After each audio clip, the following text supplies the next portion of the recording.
The middle class mistake series में आपका स्वागत है। जरा सोचिए, 2021 में एक दोस्त ने उस क्रिप्टो कॉइन में सारे पैसे लगा दिए जिसकी चर्चा हर कोई कर रहा था, क्योंकि उसे लगा कि वो अमीर बनने की ट्रेन मिस कर रहा है। आज उसका पोर्टफोलियो 80% नीचे है। ये सिर्फ बुरी किस्मत नहीं थी, ये था मिथक 99। बिल्कुल। हम संचित तकसली की किताब द ट्रूथ अबाउट इन्वेस्टिंग के मिथकों पर बात कर रहे हैं, और आज का विषय है चैप्टर 11 से कैसे इन्वेस्टमेंट मार्केटिंग हमारे फोमो यानी फियर ऑफ मिसिंग आउट का फायदा उठाती है। बिल्कुल।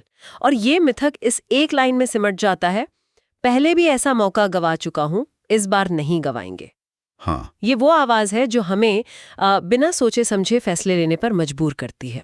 तो ये होता कैसे है? मतलब नई टेक्नोलॉजी और सोशल मीडिया पर हमें हर रोज किसी न किसी की सफलता की कहानियां दिखती हैं। हाँ, हर जगह। पता है कि हम ही पीछे रह गए।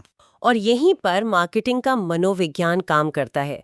ये कंपनियां आत्मबोध की कहानियां बेचती हैं जो हर आम इंसान के सपनों और जरूरतों से जुड़ी होती हैं। आर्थिक आजादी, एक बेहतर जिंदगी। हाँ, बिल्कुल।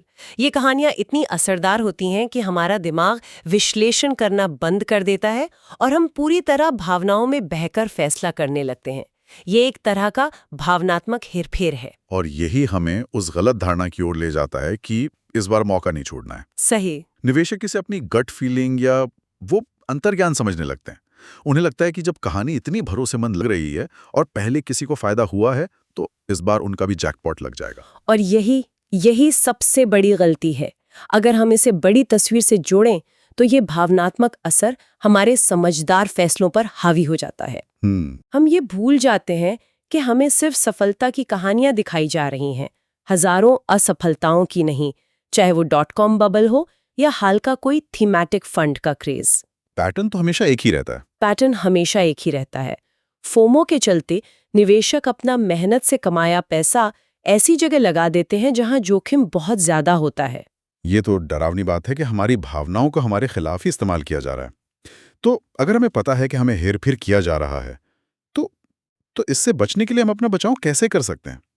किताब कुछ व्यवहारिक कदम सुझाती है ना? हाँ, और पहला कदम सबसे आसान है लेकिन शायद सबसे जरूरी भी। किसी भी आकर्षक विज्ञापन के नियम और शर्तें यानी टर्म्स एंड कंडीशंस को ध्यान से पढ़ें। अच्छा। सारी चमक दमक के पीछे की असलियत अक्सर वहीं छोटे अक्षरों में छिपी होती है। दूसरा, उस निवेश के बारे में दूसरों से, खासकर उन लोगों से बात करें जो उस क्षेत्र को समझते हैं। ये तो एक तरह से अपने ही बनाए हुए एको चेम्बर से बाहर निकलने जैसा हुआ, है ना? बिल्कुल। जब हम सिर्फ अच्छी बातें सुन रहे होते हैं, तब किसी और का एक सीधा सा सवाल हमें हकीकत दिखा सकता है। सही बात है। तीसरा कदम है खुद रिसर्च करना।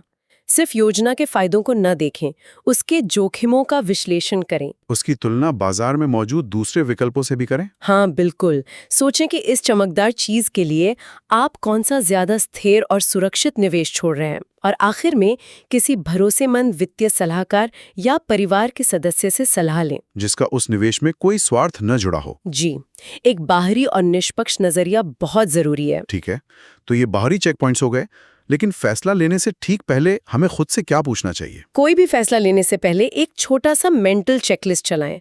खुद से 3 सवाल पूछें। ओके। पहला, क्या ये निवेश मेरी मौजूदा वित्तीय योजना और मेरे लक्ष्यों के साथ मेल खाता है? ठीक है। दूसरा, क्या मैं ये फैसला तर्क और डेटा के आधार पर ले रहा हूं या सिर्फ मार्केटिंग के शोर से प्रभावित होकर? और तीसरा, सबसे जरूरी, अगर मैं ये फैसला लेने में कुछ दिन की देरी करता हूं, तो क्या मुझे कोई असली वित्तीय नुकसान होगा या सिर्फ भावनात्मक बेचैनी होगी? बिल्कुल। तो सीधी सी बात यह है कि निवेश में मौका चूकने का डर असल में पैसा गंवाने का सबसे बड़ा कारण बन सकता है। हाँ। विश्लेषण हमेशा भावना से पहले आना चाहिए।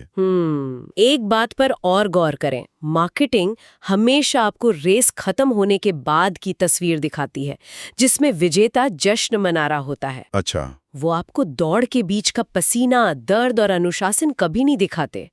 फोमो आपको सिर्फ उसी तस्वीर को देखकर दौड़ने पर मजबूर करता है, बिना यह सोचे कि वो रेस आपके लिए सही है भी या नहीं। वाह। अगली बार जब कोई अवसर न गंवाने वाला लगे, तो शायद असली अवसर उस पर रुक कर ये विश्लेषण करने में है कि उसकी इतनी आक्रामक मार्केटिंग क्यों की जा रही है। बहुत खूब। अगली बार हम निकुंज 100 पर चर्चा करेंगे। एल्गो ट्रेडिंग से ऑटोमेटिक पैसा बनता है, क्या यह सच है? जानने के लिए हमारे साथ बने रहिए। फाइनेंशियल लिटरेसी की इस यात्रा में हमारे साथ बने रहने के लिए धन्यवाद।